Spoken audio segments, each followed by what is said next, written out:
agence, il y a fret maritime, priorité au yabiso tolobi, sécurité et marchandises.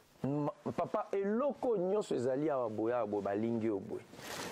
Eza na moto moko te aye kotikela biso biloko. Oh nyonso oyo ezala ta babiloko ya bamedical oyo nyonso bakoli oyo biso nde moto toke ti esika ezalaki tokomisi yango awa mpe tolapi ndaye ekokóma na bandako ya bandeko na ngunda Congo ti na baporte ya bandako na. Alors tout ce qui est stockage gratuit de 1 mois est donné à ceux qui veulent faire un conteneur entier après l'ouverture de dossier. Lui qui veut que son véhicule soit de l'autre côté de la planète, quand on parle de porte à porte, c'est nous vous prenons en charge, aussi bien même pour l'identification des véhicules. Donc quand vous arrivez, clé en main, vous démarrez, vous commencez à rouler. Quand nous précisons nous prenons en charge, prendre en charge, c'est non seulement de la marchandise, mais aussi de l'administration, c'est-à-dire la déclaration douanière, de l'exportation, de la déclaration des biens et des marchandises, à la sortie et à l'arrivée, nous faisons aussi les dédouanements pour l'importation.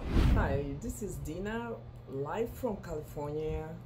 Do me a favor, hit the subscribe button for the Congo H24 TV. You won't be disappointed. Nous avons mingi d'émissions à Congo H24 TV avec Blaise Wanga, Déblaison. Donc, Mikolo Bissotu Tozawada, qui toko moyenté. Le groupe LTB a en son sein 4 entreprises qui sont basées dans la construction neuve, rénovation, travaux de maçonnerie, plomberie, électricité, étanchéité, carrelage, peinture, pose de plaques et tout autre travaux de construction. Bâti-service, toujours prêt pour un service meilleur. Cherchez l'Éternel pendant qu'il s'y trouve. Invoque-le tandis qu'il le prie. Je t'ai cherché de tout mon cœur, laisse-toi trouver. Je t'ai cherché de tout mon cœur, laisse-toi trouver. Je t'ai cherché la nuit, le jour dans ma vie, laisse-toi trouver.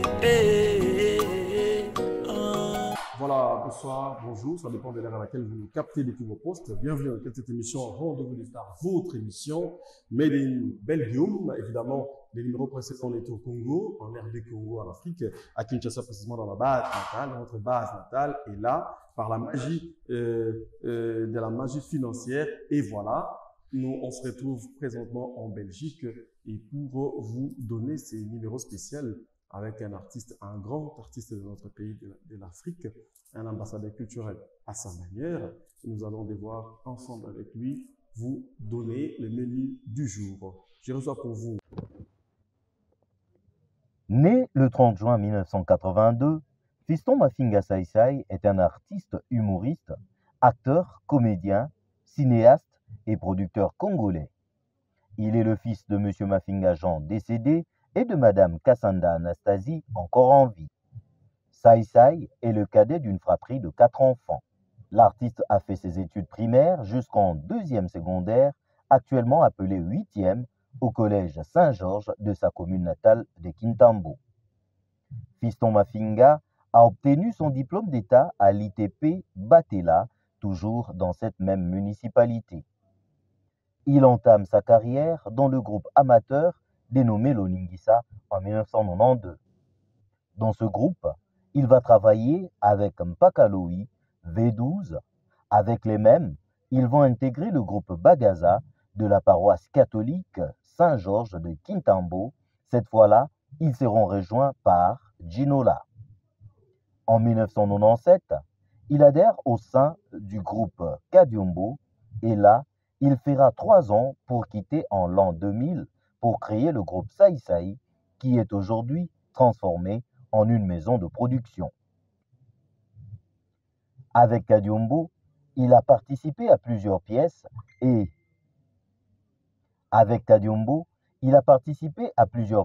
productions parmi lesquelles Billet à Poto qu'il a fait connaître au grand public. À la création de son groupe, commencé par les aventures de Saïsaï en l'an 2000, Sorobondo, Tata Musimbu, au départ d'une partie du groupe mené par V12 il va créer la pièce Jésus de Mbandaka qui va connaître un grand succès. Maître Nyama Nyama diffusé sur les écrans de Raga TV, Kunzilele, l'homme a sillonné le monde grâce à son art. Il est marié à Madame Véro Ngiaba, il est père de 8 enfants. Aujourd'hui, il est l'invité de Blaise Wanga. Fiston Mafinga, ça que nous aimons, que vous aimez, on a voilà, bienvenue Saïd. Ouais, merci beaucoup de Blaise Wanga. Ça dit, non, la présidente, bah, on comprend, c'est cas déjà, mais c'est pour dire que tu gardes souffle la biso, tout bon, ça, place à Roseka, tout bon, ça, déjà, parce que toi, un artiste, c'est moi, tu parler consciencieusement de son art, de la culture, et également, évidemment, il va, par moment, nous déguster un peu, et ce qui sait nous servir de mieux. Voilà. Et fiston, tout s'est retrouvé là, présentement, on a où tu s'est répété en Belgique. Oui. Est-ce et un voyage professionnel ou un voyage touristique, tout simplement? Bon, un voyage touristique, mais bien cadré, parce que d'abord au départ, le motif de voyage ne peut pas être à l'ambassade l'anniversaire de Sai Sai. Ben voilà, non mais ça sinon non. Donc plutôt il faut toujours tourisme ou d'affaires ou quoi par rapport à votre demande. Mais le but, l'objectif c'est l'objectif c'est que on est venu avec les amis fêter mon anniversaire. Ça. Tout comme on na yo bongo. Oye na baninga bouti Kinshasa boye ko fêter anniversaire na yo Sai Sai. Si tu retournes à Bambongo, on a bien que tu es aux patrons, aux na boîte na yo organisé au taba pub, mais pour tous ceux qui spéculent, qui pensent et qui à part to yebeli to linga ko nango au côté na makamwa mystique par rapport à Bambongo, qu'est-ce que tu peux répondre d'emblée? Bon, déjà du coup ça c'est d'abord sa personne vaut déjà de l'argent. Ça déjà c'est une marque. Nambongo na misala nanga o ifutaranga naza pe mbongo na ba fruit ya misala nanga esike kenda et na bato mususu c'est un millionnaire mais azaki malade na hôpital image ya Sai Sai et détendre ye ayoki bien abiki mutu ndenge wana akoko récompenser yo d'une manière d'une autre. Voilà. Alors non seulement tu as pe na ba bénéfice mais toi pe na ba des avantages na ba perte mutu super ko yi na yo kaka po au salaire comédie mo be toucher vina. Donc voilà. Donc là na ko loba que c'est bien et bon batu ba kanisela mutu netinga que pour nazala na 10 francs il faut euta kaka na bambongo mo be ya salité pour tout il y a kopesa motu mbongo na motoki na ye na mboka na biso eza na se parce que degré motoki onga na bimisaka d'abord ils ont des fonds na yende anniversaire na jet privé normalement ouais. Normalement donc veut dire tellement taux ya pauvreté est élevé même ceux qui au mekyo bimisa motu muke c'est anormal veut dire ba o ba na ngote bali ko benda ba oyo ba na ngo. Aujourd'hui moi ce que j'ai vu aujourd'hui j'ai commencé à le préparer avant. Moi, j'ai 40 ans aujourd'hui, hein. J'ai totalisé 40 ans. Mais na kuta na rappelé na ba master mon souci, il y a 36 ans. Mais en haut, je t'ai regardé, j'étais enfant. Je veux dire, c'est là, et là que ça que, na banda le romo kala. Mais le quoi na banda peut se maquiller, bah mon na le quoi mukolo. Beaucoup de gens, bah peut ça, on a 50 ans. Par rapport à bangonde, bah comme 30 ans. Oui, bien sûr. Nga bano to ba master o ba ne ko tala ngai to bana mususu pe bazaki mikie à l'époque tonga no saba Jésus de mana le baba basi ba mabala bana kumbi na bana na bandako. J'ai créé mon groupe Sai Sai à l'an 2000. Aujourd'hui nous sommes à l'an 2022 donc dit bano ba botama ni mukolonga na sala groupe lelo bana 22 ans de vérité mso apena bana misatu baza pena balibala ba msupe akomosa la pe akompe cadre na société. Je veux dire, c'est pas de la magie. Ils ont confiance en soi-même. Ils ont le courage dans Moussala Nayo. Et puis, confiance. Parce que ça est parmi bateau, tatonate dans Moussala Nayo. Dans l'air, dans bonheur, il est resté toujours dans Moussala Nayo. N'a changé Moussala Nayo, forme. Mais non, bimana katiti. Moussa Nangezali, artiste comédien. Je suis un artiste comédien humoriste. Mais, attention qui n'a changé forme. Mais na otika la kaka humoriste. Okay. Na publicité na kenda obeta balete. Na kenda ko sekisa batu. Mais à travers communication, il y a produit moro quelconque. Donc, je dis, c'est normal, Lelo. Mouto a sali Moussa na déjà des yomoko. Tout ça, 22 ans. Sauf aujourd'hui 3 ans. Il y a qu'à dire, ça fait 25 ans. Sauf aujourd'hui, sur 7 ans, il y a un groupe Nabiso, il y a l'église, il y a Nini, donc je dis, aujourd'hui, ça fait 30 ans. Des carrières. Et pardon, sauf aujourd'hui 5 ans, pardon, il y a un groupe Nabiso, il y a Gaza, Bani. Donc, il y a ça là. 30 ans de carrière. Donc, je veux dire, quelqu'un, où déjà à 10 ans, il savait quoi faire. Et Lelo, il a 40 ans.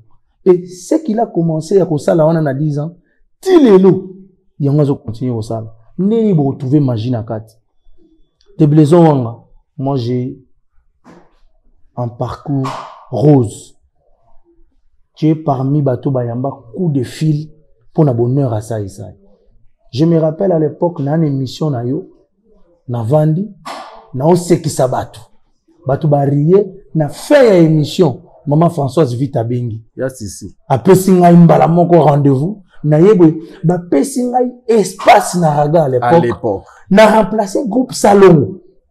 Avec sponsor directement. La Bracongo. Bracongo. Donc, tellement début à moutounde neza déjà. Parce que ba début à nengoana. Lelo, faut chamael. Faut chamael. Donc, c'est pas de la magie. Bandeko mususu. C'est une question d'organisation. Bandeko pe babandi musala mususu. Babandi ba misala na bango lelo. Bon, c'est perdre, t'es pas que ça, c'est le toi, bah, fruit, qui il y a facilité. Non, il y a fruit, il y a dur labeur, dur travail, voilà. Ça, c'est très bien. Merci, ça. Et toujours continuer à ça, il a invité na Bissou.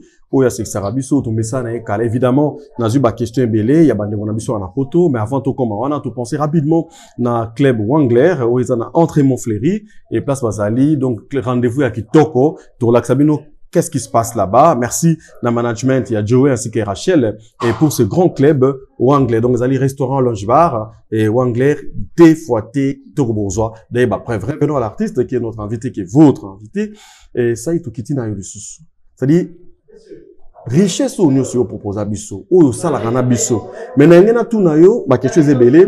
Qu'est-ce qui fait que, depuis un moment, tu nous sers plus directement de tout ça na basorobondo, de tout ça même na Jésus de Mbandaka, c'est-à-dire des textes appropriés pour de ce côté-ci ou tout bien ranzonzing. Qu'est-ce qui se passe?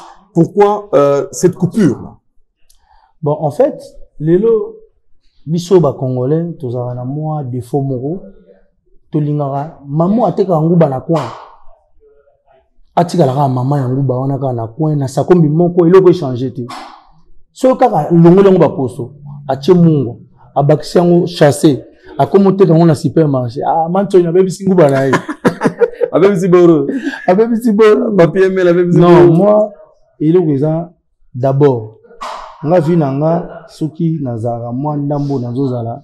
Eza oyo ngai moko na tatolaka pona nga moko. Je dis, yala batu ebele bala mokana tonga bi ngai jamais nazala pauvre. Ngai fona tonga rêve à montunoso fona zanandako fona nazana nini fona zananyoso. C'est bien de parler sur toi en bien. En bien. Il faut maintenant qu'on a un exercice il y a qu'on réaliser bien voilà. Il y a qu'on réaliser bien voilà. C'est là où il y a les problèmes. Biso tout lugar que namata. Et là on y est ça mutamata. Ce côté kaka lipa 10 francs. Au niveau de l'hôtel, lipa wana 15 francs.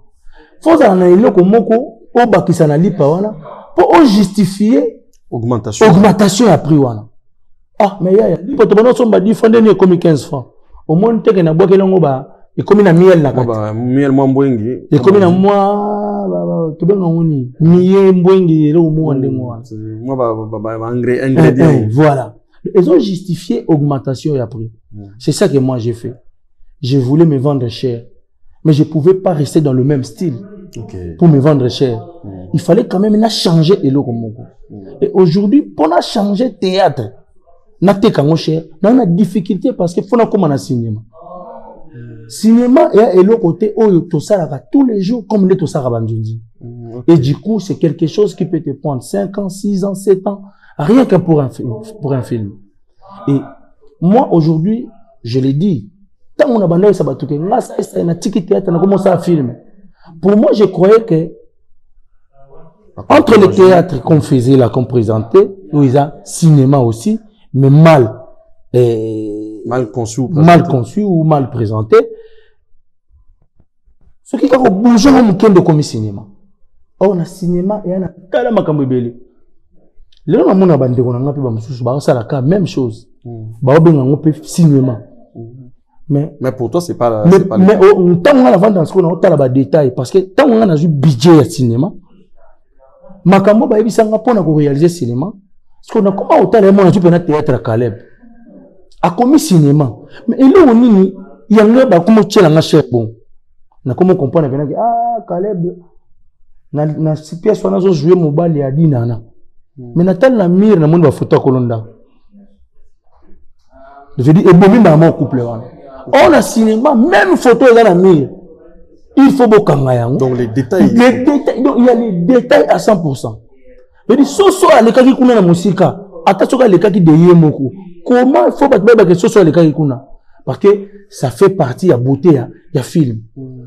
Pas détail. Ton problème à son technique et j'ai compris qu'aujourd'hui nous to blagaka to kanisara ke tant to sala ba boulot na biso c'est le côté acteur qui coûte cher mais j'ai compris que c'est les techniques qui coûtent cher.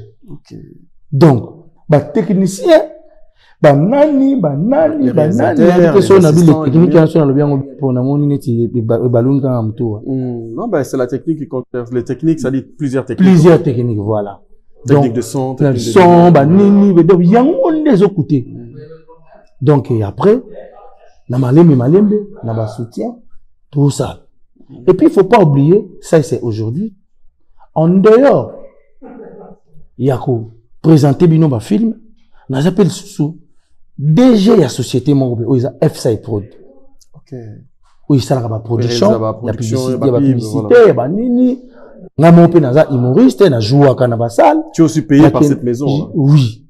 Et peut-être na yé na ma poto boité le quoi ça. Peut-être je suis venu fêter mon 40 ans, mes 40 ans. Net Jean-Claude Yann. Net Divo. OK, oui, je vois. Comme DG à maison de production. Net Deokaso.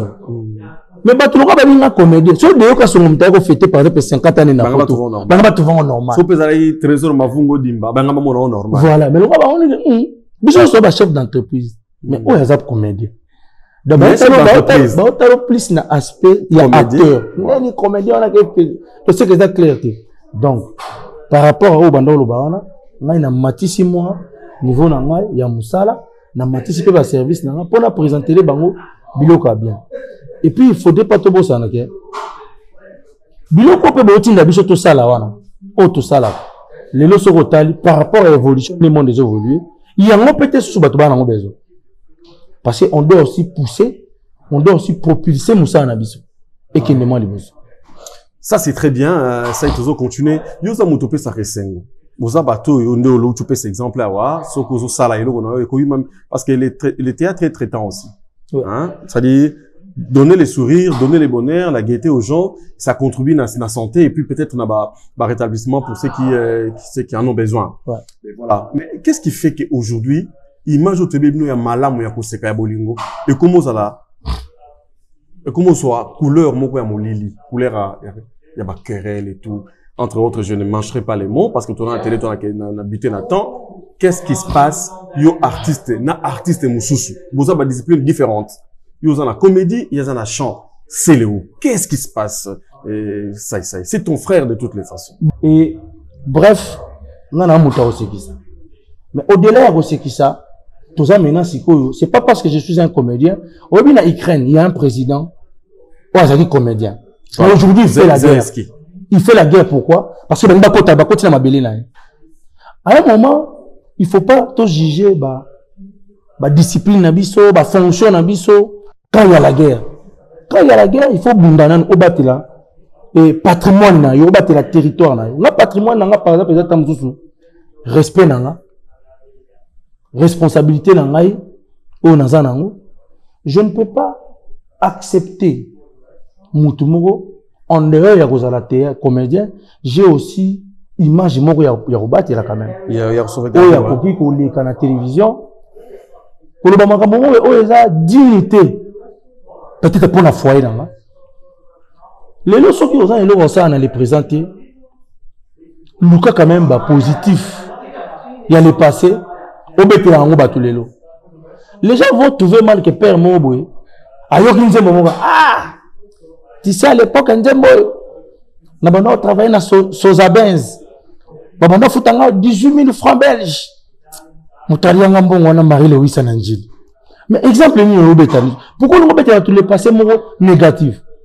Mais si on obetela ah, moi nzembo. En tout cas, c'est nzembo rappela nga mbongo mo na somba, yango na somba le pango oyo Nanjili. Je dis Lukaba le passé moko positif. Ozo betela ngo bato. Pour epesa bato wana mayele ke lelo so nga pe na simbi. Na sala makambo pero asalaki. Pour plus tard naza nesengo yazana. Mais quand bande ko na biso bazo zonga kana ba le passé pour azwa ba négativité abetela ngo bato lisolo lelo na présent pour esala e buzz. C'est là où nga na kozonga na télévision. Pour na boya na loba non. Na ko finga te na ko pesa conseil. Tu vois? Omoni ngai o ndeko alobaki pour ngai na télévision. C'était pas digne de parler comme ça na muto a salué le côté, boeli na le côté. Non mais toi tu avais dit aussi à la télé peut-être azo réagir dans ma propos na yo kabele sur car aboyango mabe donc non, tu confonds ou tu mélanges les choses mais mbakamona ye bandi na vidéo wana. Et bandi la vidéo, il fallait quand même dans les cas, là se défendre. Donc voilà, dans ça et puis le gars, il s'est discipliné, il a compris que ça, c'est non seulement c'est un acteur, mais c'est une tête. Non seulement c'est une tête, mais c'est quelqu'un qui peut railler le train que vous voulez se dérailler. Ça, ce sont des termes qu'on ramasse dans la. Voilà, on va pas s'attarder là. En attendant, suivons d'abord cet extrait. Il y a une des œuvres de l'artiste qui va nous faire du bien. Suivons. Maman na bino ye. Maman na bino ye. Ngata mona okol. Na linga na 12 heures juste. Tant na bina ngaka oui.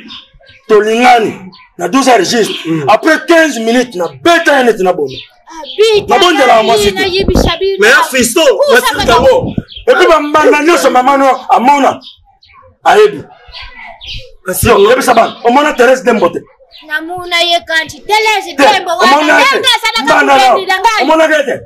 namuna nini koboite. Namuna didi kubuira. Omona miso momonote. Namuna bangu yuzu kanti na kanga. Ndebe nabo na silate. Sope a te foin. Là. Non ça le cas petit to we na ngane masika. Oh, sai. To we na ngane masika. Yo bi nimero masika. Na ngote mena ebi mwana. Masika on bazali mwa mki. Apaza bien te. Abina ncho na bina linge na fleur. Pena somba ngote ninga na ke na ba frère ka ba frère na buki frère Rose na na loni ngona lupa. Sai dai. E boti na zia ngona ke na pesi. Makambu yuzu sa kuluba wane nkanga mususu pe kukimpe kupisa ngai nkanga. Ada amwasi mbalo waka alwa kombeza kumsami linga. Benda dikuni mutu ikufa. Continuez ngari bulwa. Voilà, là nous venons de suivre un extrait de ses œuvres et qui nous a émerveillés, qui continue à nous émerveiller. Et voilà, donc c'est une des richesses, hein. Donc bah richesse nabiso et il y a tous parce que tous à la moins sincère, tous à la honnête. Un artiste et comédien, il est parmi les 3 meilleurs de tous les temps d'ailleurs. Et heureusement, dans le cadre de l'émission à Olekana Podium, il y a mon soit remis classé ou pas les arana na bon messano. Mais tous tous extrêmement aux arabes parmi les 3 pour na boy na tiayo numéro 1 parce que histoire à théâtre zamoulaï bah les mondial ba na kat. Mais voilà, pe na amnae na autocité et à quand pour yo capé aucun barbengo que ça passeport non diplomatique. Non, déjà, vous avez ambassadeur Yamboka, il y a d'abord éducation à Moutou. On dit là que ça, que Moutou a ambassadeur Yamboka. Oko za pe na passeport wana o se comporter mabe sans que baye ba koza nango mais o pe sa image ya mabe ya mboka. Mais il y a un passeport, il fait la fierté des Congolais. Le problème, c'est pas le passeport qu'on touche là. Le problème, c'est ça. Oh, on a 4 ans, il y a beaucoup de patrie. Passeport, on les a bien. Maintenant, monsieur, ils a ma B. Parce qu'ils ont toujours accompagné. Procédure, on a eu la rapport, on a passeport, on a un normal. Je suis peut-être plus à l'aise qu'un passeport diplomatique. Oh, ils appellent là-bas. Makambu nango oyo sengaka po voyager nango eza na biloko fo ya accompagner yango donc voilà et puis eza honneur eza quoi médaille bat ba ozongo quoi médaille bat ba ozongo quoi ni mais biso tozaka na besoin biloko ekotika la libela soki naza bien éduqué soki nazo zana na fier ya mboka na ngai kati na ngai je veux dire jusqu'à ma mort naza diplomate et puis naza ambassadeur ya mboka na ngai. Et puis, si on a un passeport, on a un mandat. Je veux dire, ils ont un délai.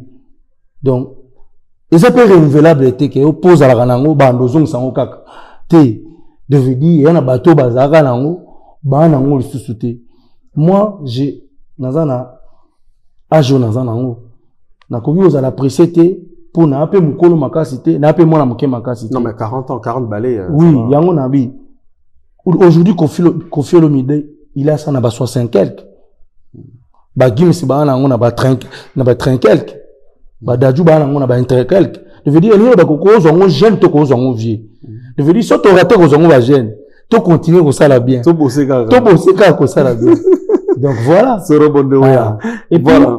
Maintenant si ko pour la rotali ça peut na ba continent biso il faut les bailler ba peke ambassadeur muto ba ko pesa beaucoup mais ça ambassadeur et ça ba muto faut bailler be libanda ndebino ba commissaire ambassadeur. Je veux dire, on a cette faiblesse que Congolais batika kena abundaye moko, ce qui a commis si matériel soutenir. Donc, il fallait toser là. Mate bakole abeta tenu yoka pour te passer passeport diplomatique. Nga siko c'est na obeta na. Obi que la croiser na Jamel be ko ka o mboke memi ngambo aller na passeport diplomatique. Donc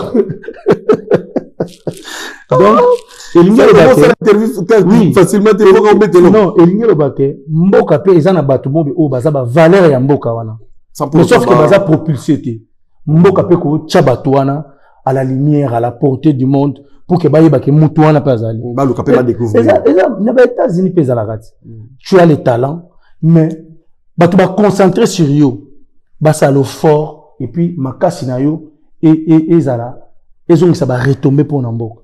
Donc, tu départ ta position, au Bisson Stoyebi, Tolingara Mingi, Kane Nalobi parmi les trois, je sais pourquoi je l'ai dit avant le canapodium, tu es reconnu être l'image, il y a pas grands événements. Ouais. Mais curieusement, tu as brillé de ton absence dans le grand événement du siècle, Otobetaki, Wenge, le stade des martyrs. Qu'est-ce qui s'est passé? T'étais malade, t'étais à Dubaï ou t'étais où? Non, on était là. Moi, j'ai bouffé l'argent de ces concerts-là.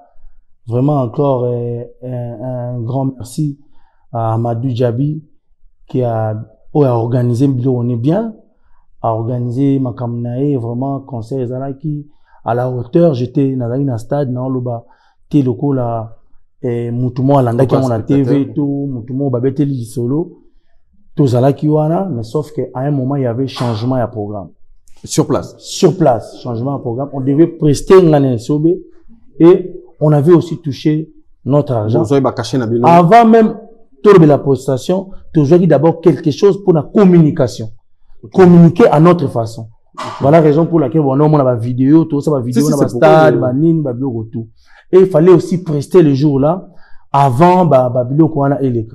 Mais à un moment, il y a au moins ça, le programme est tellement moulaï, et puis, et banda qui retard, parce que, fallait qu'il batuba kotana on a stade, fallait qu'il batuba zali belé, bani tawana, stade vimbana, et vimbana, nous bon siko ba spectacle les bandes.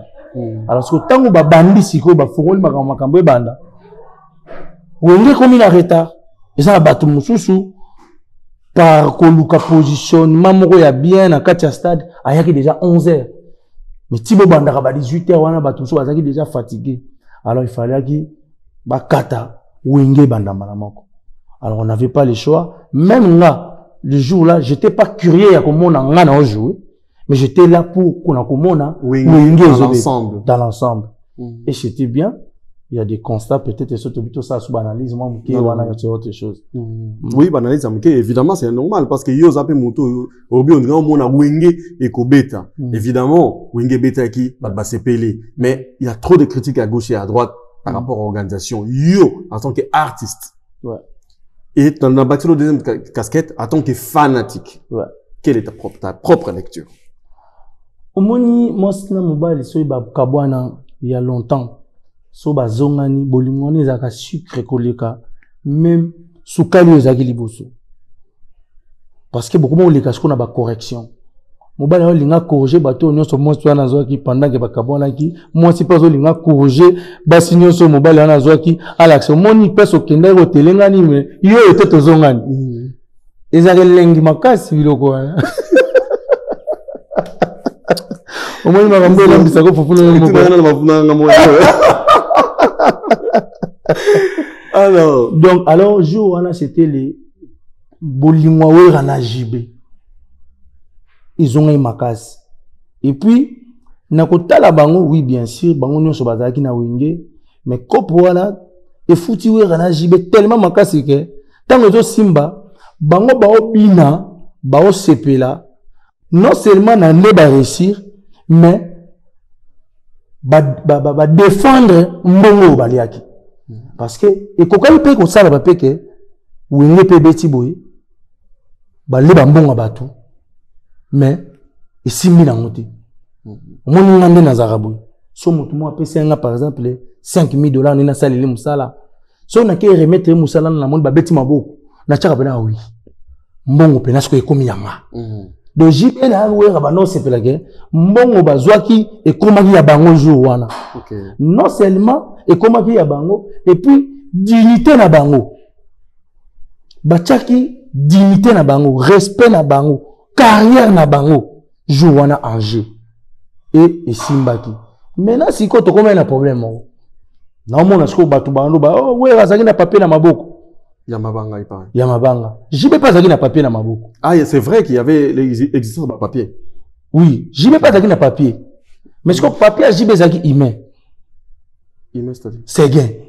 Ah, d'accord. Ah, banda yo soufflé. Ah, papier, j'y vais c'est gain. Ok. Si ko, voilà.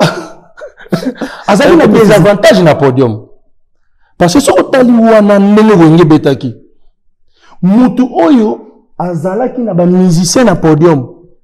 Oyo bazalaka na wenge tango ezalaka ensemble oyo bakoki kosimbele même sapato ezaki jibe ok aza na sege o aza petit na etilelo na beta na wenge ok Sankara ko azaki na droit na podium wana te abeta na wenge te Kakola azaki na droit na podium wana te abeta na wenge te et pourquoi solo Sarah solo maintenant non comment sikoyo jibe azaki na ba fikare alaki na basege oyo bako continuer ko travailler pour na jibe mais en étant na copie ya wenge. OK. Très bonne analyse. Omoni, wera sikoyo par rapport à image azaki na bana te na podium. Pour na ko contrer sikoyo par rapport à image parce que garde d'esprit ezalaki wana. Malgré il fallait qu'il a imposé bana na malgré babeta na wenge te mais bazala na cadre de la lichete liliete. Ah bon, combien de niveau là? Bah oui, mais pour tout le monde, tout comme ça, on peut tout le baquet. Tout bête à kaka wenge, mais wenge ba oyo ba continuer na ba orchestre te ni ya jibe ni ya wera. Ok. Pour eux étouffer ba seguen, eux étouffer ba fille carré. Moni. Alors, bon, moi la main, tout tika ba seguen, tout tika ba fille carré. Mais ngai na ochuba pe ata Sarah solo ya bon. Na tu vas payer moi wata. Wata pe fazala. Vous comprenez parce que wata ezala jibandi maki. Ezala wera mutape ça qui passe. Donc aza wala mwana ya wera. Omoni, soko tali nombre ya batu o jiba bakisaki. Wera bantisaki. Omoni pe sa propre nombre batu ba betaka na BCBG bazaki na podium. Tilelo. OK. Toi na sege na fikari. OK. Sarah solo n'héritier. Ah d'accord. Donc ah OK. Ah na combien c'était ça en fait. Ah oui. Et puis et loko mususu ezalaki wana o ngana constater Tu sais, moi, j'étais parmi les artistes Oyo. Fallait qu'il y ait un Zénith. Dans le concert où il y a un visa, il y a un Zénith. Moi, j'étais parmi les invités. Et ce que moi, j'avais vu là, ce jour-là, c'était le spectacle de Weranson. On a préparé pour un Zénith. Ah, d'accord. Bon, ça n'a pas de sens. Parce que tout ce que nous allons consommer, après 2 mois, il y a préparation. Ça dit Wenge, 4x4. Ben oui. Mais après, le côté spectacle, c'était géré par Weranson. Je suis pas contre. Oui. Spectacle, c'est bien. Mais il n'était pas question, il y a spectacle, il y a Zénith. Le problème, c'était, papa, le problème, c'était de voir Wenge dans l'ensemble, mais revivre l'image de Wenge, mais actualisée pour les kyriers, pour attirer les kyriers. Ils ont battu vivra Wenge, ils ont battu vivra Wenge. Tu sais, fier on a zaki dans jouer dans le stade, tu peux pas imaginer. Wenge les héros. Est-ce que Wenge 12? Est-ce que Wenge bazaki na ngam? Comment on a montré Eric Mandala na tribune? Yo mon ange. Mandala Eric. A fouti $100 pa na tribune. Et ngambuti. Ba muto a loué à table. A consommer 1000 champagne. Mandimi a l'hôtel à bino na tribune. Bakina ngambo. Wenge Kabwana, moi j'avais 15 ans. Je dis 15 ans, na komi na âge, moi na koki kokota concert te. Mais a koki ko biongila. Tant moi na komi na âge ko biongila. Wenge panzani. Batike lengi bina. Mais ce que tant ba panzani, même soki na lingaki na ya kokota na 18 ans nanga, to tika kake 18 ans ezalaki makambo nyonso ezalaki. Papa, na nga ya kokota etake mwana na. Pourquoi les amis bana ba lito bana ba Saddam bana ya ba bolozi bana ba kingani ngani ngazala mwana nani pe place na ngani ngazala wapi mais bi sentiment azaki na ngojo wana na otala wengele kwa DG entreprise wengele azaki orchestre ba papa mais jour wana ba papa ngo biso monde to yaki eza te que oh mwana ya kingani te kingani yango ye moko yo wana papa bazmak ça c'est ma finga tonton. Donc vraiment c'était une joie énorme ce jour-là. Après bah ça là on analyse ça ba commentaire. Na pe na lobi ezaka o ngai na mona ki et na lobi te ezaki bongo na lobi yango wana donc c'est cause à yango te donc voilà quoi. C'est da coup de chapeau de tolo bana bisu chapeau personnellement hein n'était sur Salamati avant non et Salamati. Les concerts na stade ticket na parti moins à $100. Et puis na mona nan tala père jour wana toke na match open na Léopard mutezo beta po mboke zo coupe jour wana mboke banozo coupe te zagi loisir mais biloko ezapela compétition que mboke jo coupe mbongo ekoti honneur ekoti valeur ekoti yango te toyela ki na stade mais biloko epesaka biso honneur na ba coupe to sota ngo ba mire to okota mais jour wana na moni mutu a pena na Willery na rond-point donc mutu a pena na avenue triomphale na tikene mais a respecter molongo mbala liboso na mona na kati ya stade batu to sepela sans calcul même Léopard to zalaka na ba calcul donc fonde to kede de faut Gabon kuna fe ba beta ba kende mais jour wana to na calcul mo te to aka Tata Mobiti, Velangaï, c'est le bout là, sans calcul.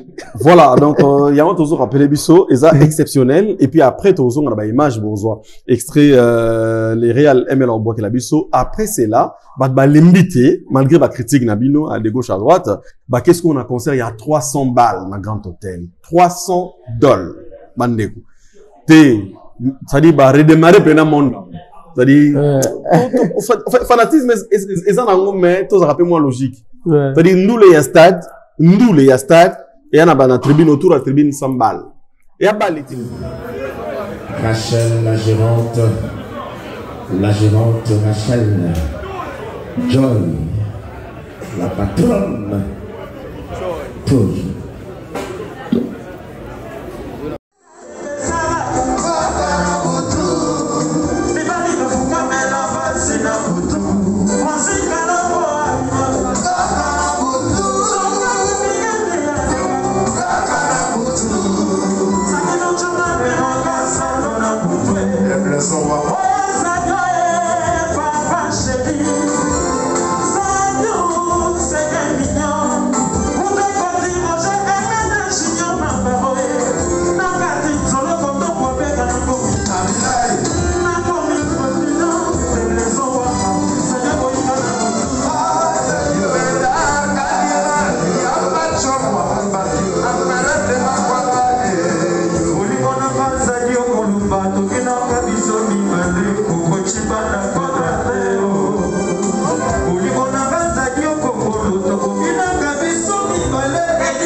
Thank you.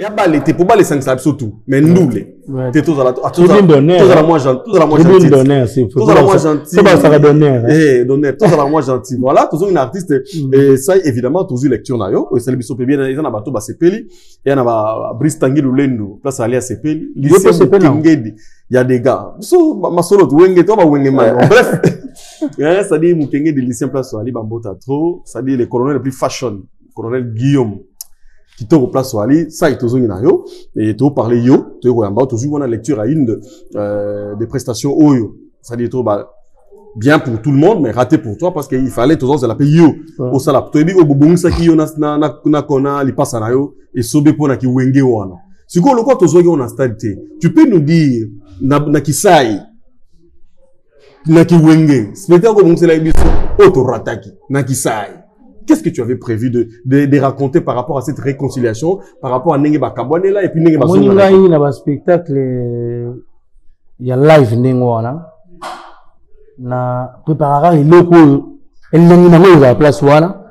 Et puis il peut s'y c'est quel loyal. Moni so na bando expliquer que moni na matanga papa lutumba na na sale loko boy na sale loko boy.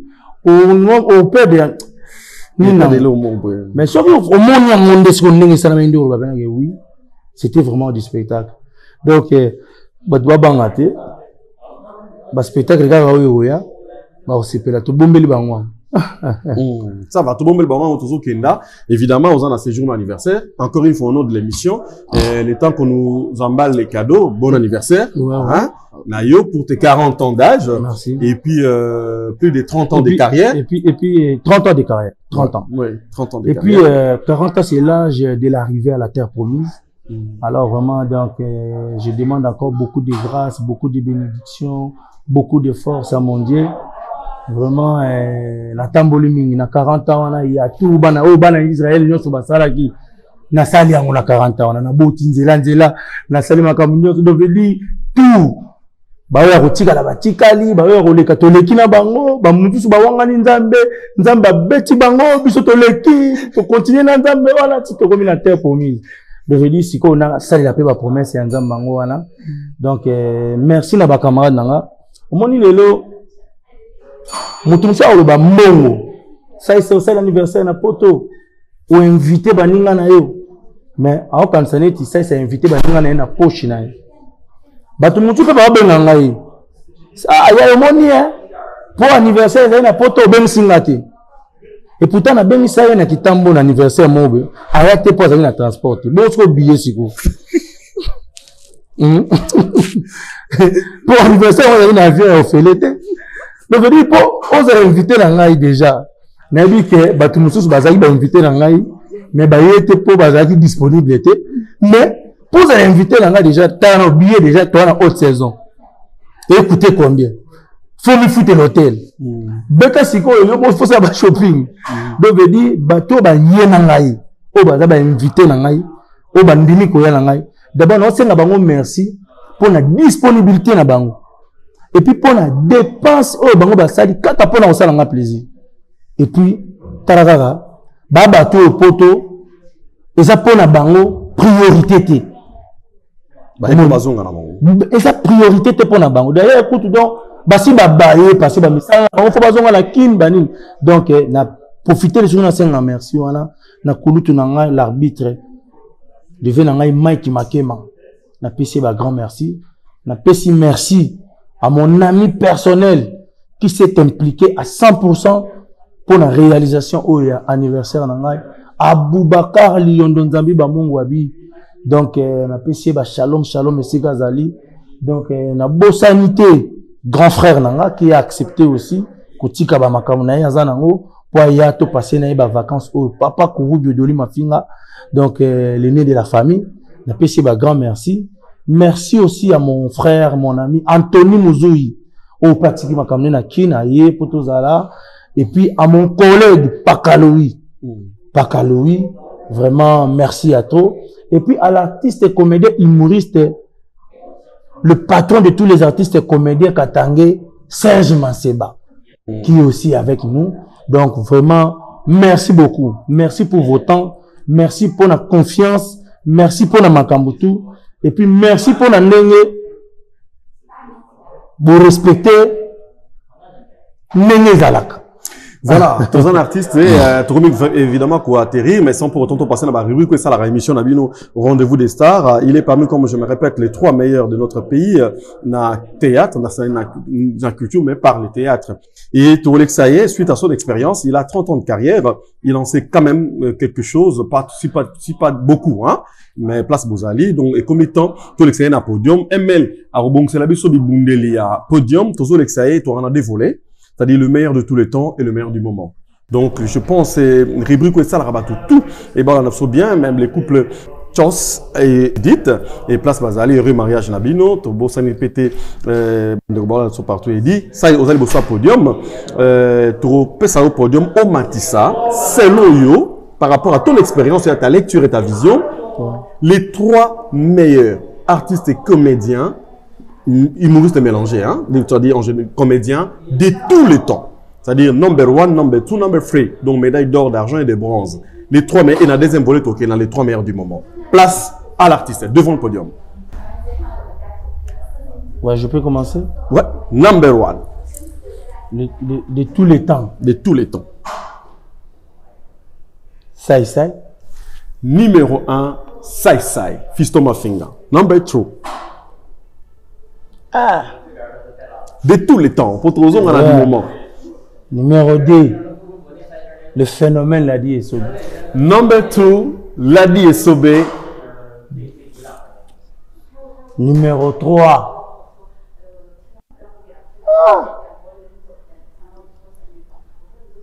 Vie de loin.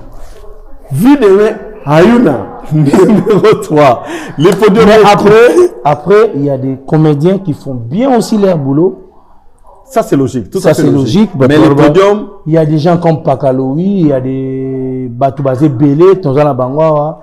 Là, après, on se justifie après. Le podium de tous les temps est complet. Voilà. Merci à Auréal, ML Papi, ML. Maintenant, les deuxième volet, c'est-à-dire, pardon, deuxième volet, la bisso, les 3 meilleurs du moment.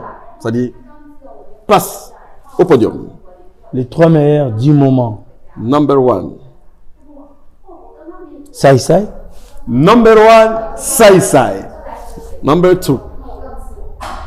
Number 2. Ans Luzolo.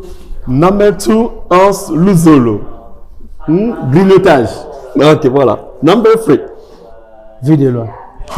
Ayuna.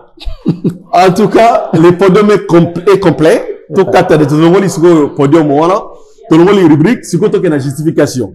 Mais, aucun abisso na rubrique au mati, bah meilleur il y a tout le temps. Oui. Et puis bah meilleur du moment. Oui. Ça. Qu'est-ce que tu as contre les femmes? Parce que selon lecture, on a vision de tous les temps. Elles ont des moments, tout le monde compte ta serment.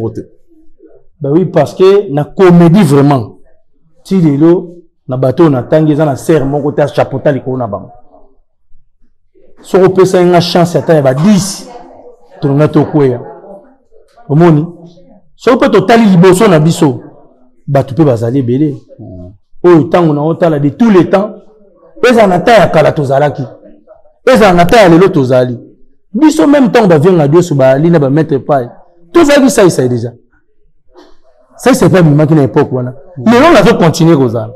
Donc, de tous les temps, on a justifié en démon. Et ça n'a pas à la vie, et ça n'a pas à l'élo. Au moni. Donc, c'est comme ça que j'ai, na salle. Exceptionnellement, créons, peut-être pour la galerie, un podium où ils allaient rater. Quand on a un monde, nabino, c'est la vision nous, podium movo, comme féminine. Ça, féminin. Podium féminin. Il y a les bosses tout ça, na Mama Kalunga. Mama Kalunga, number 1. Na podium movo fictif, hein. Ouais, et puis tout ça, na Aïda. Aïda, number 2. Et puis, après, tant que vous êtes comédien, on a un bateau, c'est Kisaka. Mais c'est ça, c'est de ça qu'on parle. Bateau, c'est Kisaka. Il marque le temps. À Sekisi. Après, maman, tu as la maman Kalunga. Tu as autant Aïda. Aïda. Après,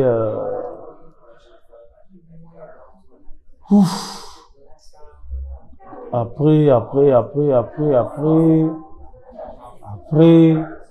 non, bamba. Après, on a dédié peu, quand même que son âme repose en paix. Na paix, ça a été chance, wana. Et si Kazali n'a continué pour faire vivre Mama Chako. Mama Chako. Voilà. Merci, ça y est. Et l'exercice, on a facilité, hein. Voilà. Facilité. Ça, c'est très bien. Pour clôturer, parenthèse, wana.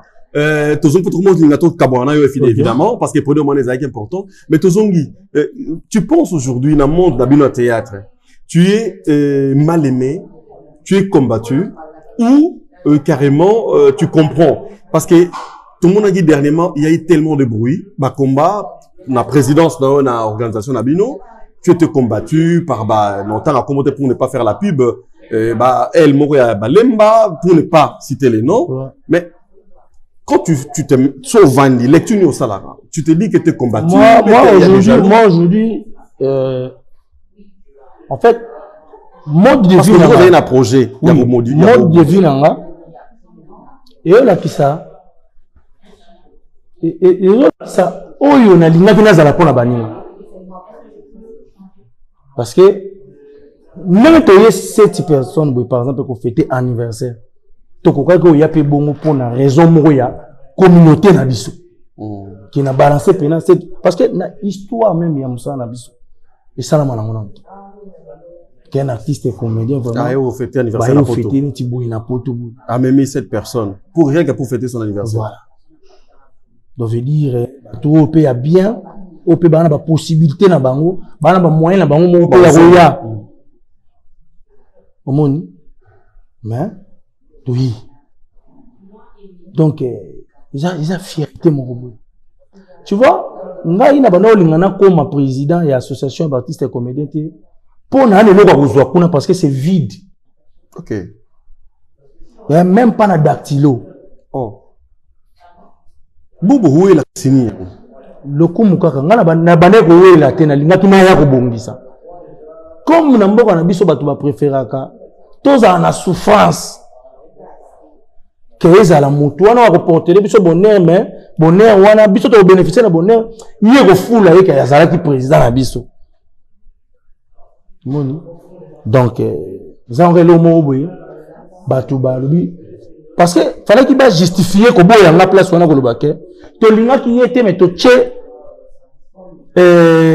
épanouissement moussouf.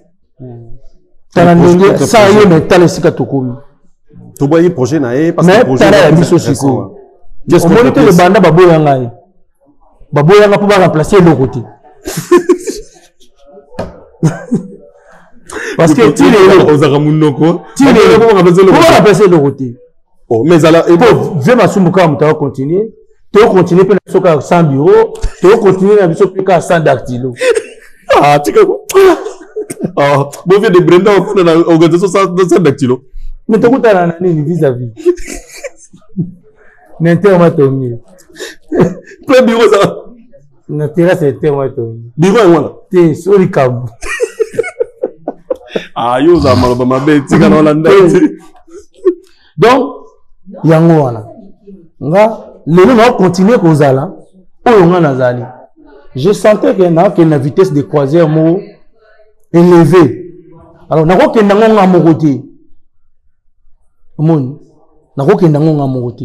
il faut jeter toujours coup d'œil dans le biso. Au moins, j'ai encore beaucoup d'amis.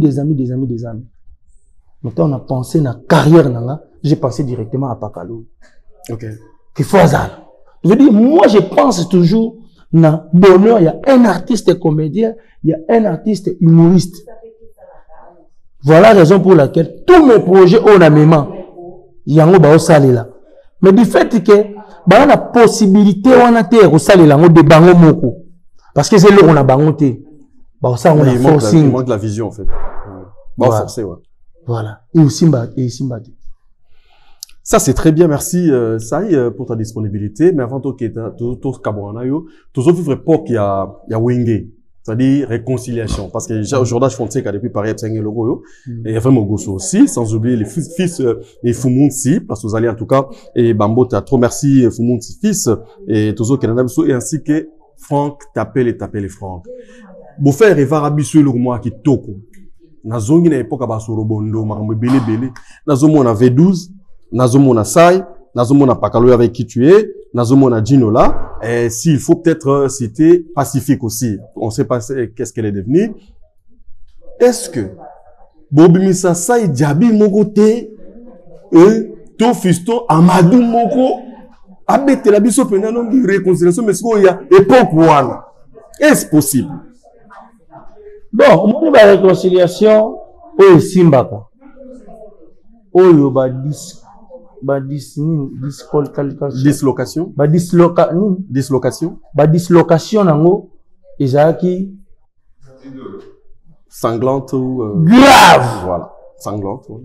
Devait dire na wenge to na histoire moko koka bona na ngana ba V12 eza e kabula ba famille et kabula ba mabala te kabula ba kinde côté te mais bon ça bino mukena djino là mais kitambo za été moi bo to ba ya niveau wenge te ya niveau wenge te mais to niveau na biso mpeka ya on y retour wana ya kosangana ya wenge eza makasi pourquoi parce que kokabona na bango pe ezali makasi omoni vraiment ils ont la histoire mobima na kati wana na ndimite même na Afrique ils ont la dislocation morale discover monde ya wana tous les gars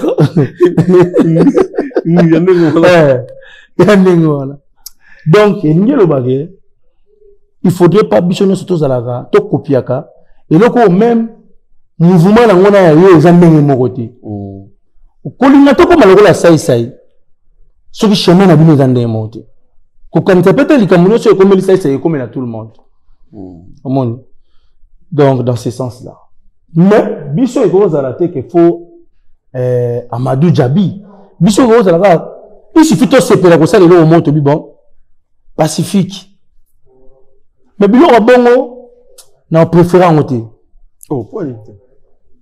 mais on préférait tout sangana mais tout bête la batusko boule moko be yandenge to komi voilà ndenge to zali au moins impress à New York tango bakoli tango ba bande le monde que deuxième simbité ba sisi biso na somo ya auto zaki na bango na film ya liboso donc ba V12 bazali chance o wenge bazalaki nango pona kokutana na bango izaki moko yami balé yate chance wana ezalaki moko d'abord chance yango bizani po bango nyonso baza en vie ok biso pe towana na chance wana bapakaloyi bazali bajino na bazali ba V12 bazali ba Pacifique bazali mais veka dombo atika biso déjà voilà merci fiston ma fille joyeux anniversaire na ma fille Fatou Miracle. Ah d'accord. Vraiment joyeux anniversaire FM. à toi. FM. Maman Abana, donc on est ensemble. FM Bambo t'as trop place aux Ali. Merci encore une fois. Va aussi ça a invité la mino parce que na bien content sur Boze là. Bon toi tu promettais no bon ça ba panzi. Na bien que Boze là. Na panzi ba bon ça ngote. Ah ba ça. Moi tu ba ngo na kati on na te. Si ba ça dose. Na sina kati na bon na kati. Ça c'est très bien. Mais avant ton PC parole à sous capote au sous Sanaï, c'est lui l'invité, c'est lui qui va clôturer cette intervention. Et voilà, donc tu penses encore une fois on a PC adresse, biso tout ça stressé. Tout travail dur, on a ba monter à Kinshasa. Na ba moto na ba nini yo poza koto ozo kita kin ozo luka place mo na peso adresse moko na peso club Wangler na entrée Montfleury so komi wana night club ezali ba lounge bar ezali tout ezali so boye na ba moi obeta bia otunika Joey Kalanga na Rachel ba ebne ba okey na yo mais avant cela to pesa biso bilengue za rakuna so pour le marambona nyonso rof na faut pas beaucoup te na invité pe masa na nga tozane na kin tozane wa to kitane pe kin karaté Dudumbisi poisson de Paris donc Dudumbisi poisson de Paris donc on a invité au place one na Wangler donc to kitana mais pour moi na nini na Wangler ML ba Wangler yo ke na Wangata Wangler donc on a entré Montfleury donc déjà pour tout ça la couleur tozo ba image au ML on l'axe biso et puis na frappé au taper na papa chéri a oniata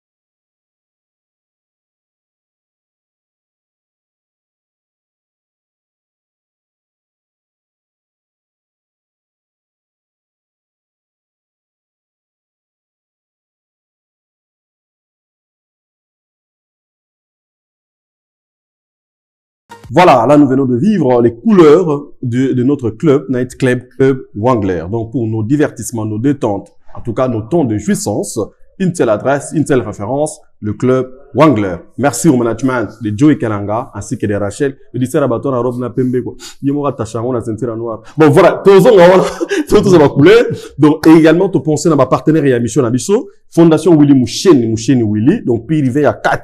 Code d'amour. Donc ça dit code d'amour, ça dit tour du monde respect. Il y a un peu ça, il y a comment venir Johnny à l'idée. Le Johnny à l'idée congolais. Donc, il y a pour ça, mais il y a Willy Moucheni, Koulou Tabale Kebele, ça dit vieux avant d'arana ba petit, d'amana petit, comment ça va petit naï. Donc, Willy Moucheni, Willy, merci. Et également, tomber pour tous nos problèmes d'import-export. Ça dit ba colis, ba groupe, mamituka, ba conteneur, nyonso et kendari boujaka. Il changera ba coin un monde, na planète. C'est la référence Badem Overseas. Badem Overseas, avec Babi, Deli Mboli, avec Serge na pointe, Sergino.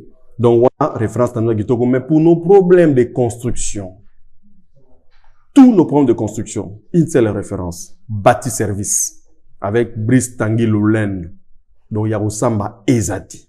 Merci encore une fois. Tozoke Nabiso, Bambote Ezaya, Troboza et Belé, partout dans le monde. Tokena Arnold Mwanzampo, le seul Canadien au Congo. Lettre A. La première lettre de l'alphabet français. Tokena Trésor Kississa. Sans oublier Alain Batadi que Alain Bassaoula. Depuis les États-Unis de Blaison à Canissio. Namamboka Nabisawa, Otozalaraya. Tokenga Mboapaya, le couple Lukadi.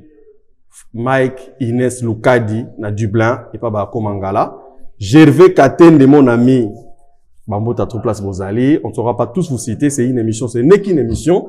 Donc, place à l'artiste qui va clôturer cette émission, parce que c'est à lui l'honneur, donc honneur à l'artiste. Voilà.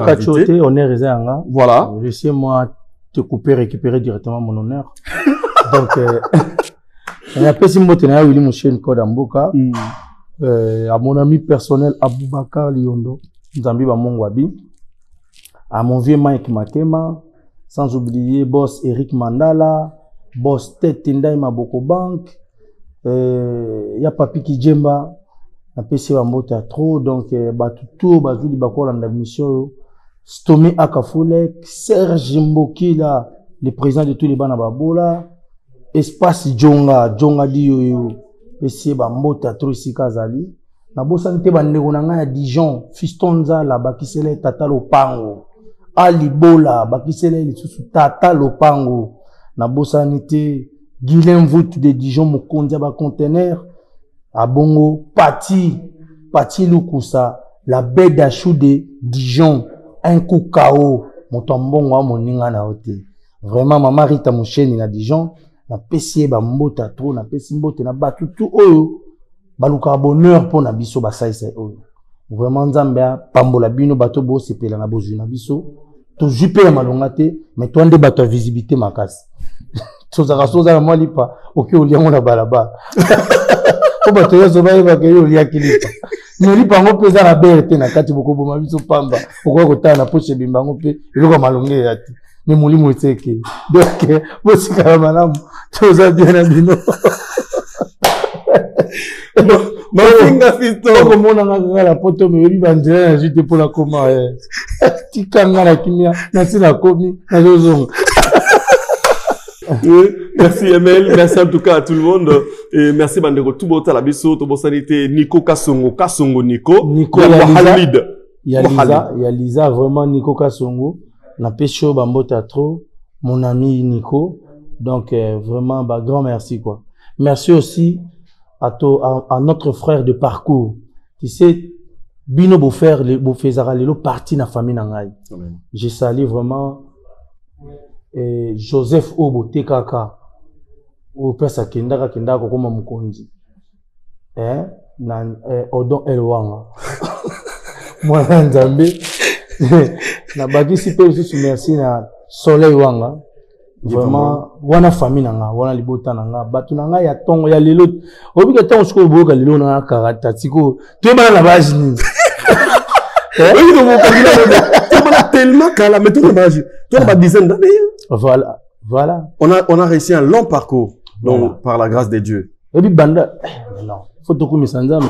Et puis nous tous, toujours continuer, cause à la bien, Katinabiso, vraiment c'est quelque chose. Nous fêtons les 40 ans d'âge à Saïsaï. Ah, on a poto Kalaté toujours savourer ba champagne, bon, on a ba image. Mais là, il faut dire que nous fêtons l'arrivée de Saïsaï à la terre promise. À la terre promise. On va comprendre que, Bana Israël, bah, ça qui 40 ans, Nanzela, pour comme. Si on a souhaité anniversaire à Moro, non, souhaité 50 ans de mariage. 50 ans. Ouais. Il y a papa Wanga, na maman Wanga. C'est-à-dire papa Wanga, Werason, na Mejen Tumba. Bah, fêter 50 ans de mariage. C'est-à-dire, Ezalate. Bah, bétango le 23. Donc, papa Wanga, Werason, joyeux anniversaire, na maman Mejen Tumba, maman Pata. Donc, 50 ans de mariage. Voilà. Ça dit, bah, tu es tellement likolo, ce que biso balifante faut oublier. Moi, liboso dans la gym. Mère Kamichi, a 48 ans. D'autant, bah, Koutani, 2 ans après. 2 ans, il y a vol. Il y a vol, là. Avant ça, c'était ça, j'ai liboso. Donc, elle est à 48 ans. Voilà. Donc, merci à ces couples exemplaires. Ouais. Mario, Léo et les bas, bazo fêté 50 ans d'anniversaire. Bienvenue Kate, mon petit Avinae de la forêt. Merci à tout le monde. Merci à vous tous qui continuent à nous soutenir. Likez l'émission, abonnez-vous, commentez. Et on est là pour ça. On attend des commentaires pour améliorer s'il est faux. Merci encore une fois à l'artiste pour sa disponibilité. On est là pour faire la fête pour ses 45 ans. Merci à l'implication coréenne de notre réal qui a manipulé plusieurs caméras, qui a assuré le son, la lumière et en même temps le montage. Le réal Papi ML Yamer doublé. Macaro. En tout cas, mère doublé. Voilà, Mobali endurance na mbouena na caméra. Banda télémaki. Léo Limbissé Potolier énergie. En tout cas, mère doublé. Si on a comme Léo Wassou que vous avez mère doublé. Bon anniversaire pour l'anniversaire le 21 juillet. Mère doublée. Donc, vraiment, mon toit manipulé 4 billes on a mal à mort. Tu comprends les bâtons de bien ma casse. Merci, bye bye, à la prochaine. Ça va, bâtons de Miguel.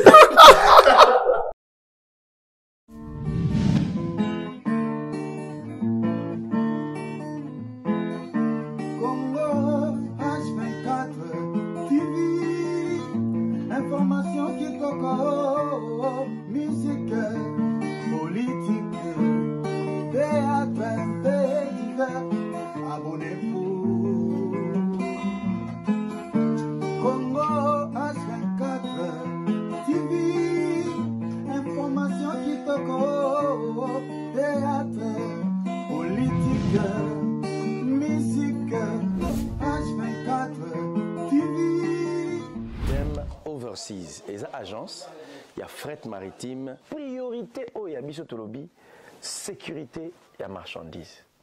Papa et loko nyo se zali a boya boba lingi oboy. Et ça na moto mon côté a écouté que la biso biloko. Oh. Nyonso oyo ezalata babiloko ya bamédical oyo nyonso bakoli oyo biso nde motoke ti esika ezalaki tokomisi yango awa mpe tolapi ndaye ekokóma na bandako ya bandeko na ngunda Congo ti na baporte ya bandako na. Alors tout ce qui est stockage gratuit de 1 mois est donné à ceux qui veulent faire un conteneur entier.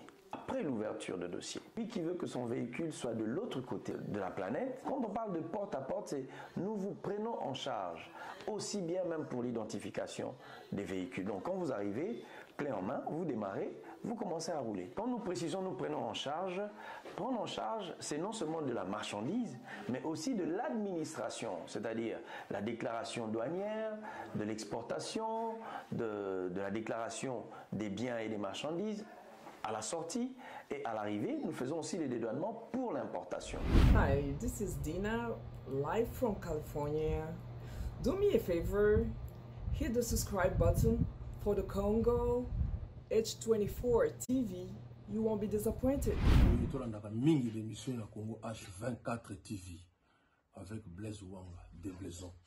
Donc, Mikolo Biso Tutozawana, Kitoko Mointe.